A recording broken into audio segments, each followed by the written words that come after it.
আপনারা দেখছেন ISL 2020-21 point টেবিলটি লাস্ট আপডেট করা হয়েছে 20 ডিসেম্বর 2020-তে। পয়েন্ট টেবিলটি ঠিক এরকম: 1 নম্বর আছে মুম্বাই সিটি, 6 ম্যাচ খেলে 13 পয়েন্টে। 2 নম্বর আছে এটিকে মোহনবাগান, 6 ম্যাচ খেলে 13 পয়েন্টে। 3 নম্বর আছে বেঙ্গালুরু এফসি, 6 ম্যাচ খেলে 12 পয়েন্টে। 4 নম্বর আছে north east United FC, 7 match খেলে 10 পয়েন্টে। 5 নম্বর আছে জামশেদপুর এফসি, 7 ম্যাচ খেলে 10 পয়েন্টে। 6 নম্বর আছে হায়দ্রাবাদ এফসি, 5 ম্যাচ খেলে 9 পয়েন্টে। 7 নম্বরে আছে এফসি গোয়া, 7 ম্যাচ খেলে 8 পয়েন্টে। 8 নম্বর আছে চেন্নাইন এফসি, 6 ম্যাচ খেলে 8 পয়েন্টে। 9 নম্বর আছে কেরালা ব্লাস্টার, 5 ম্যাচ খেলে 2 পয়েন্টে।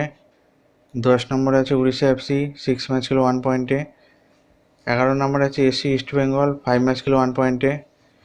এই আইএসএল 2020-21 পয়েন্ট টেবিলটি লাস্ট আপডেট করা হয়েছে 20 ডিসেম্বর 2020-তে। ভিডিওটি ভালো লেগে থাকলে লাইক, কমেন্ট, শেয়ার করবেন।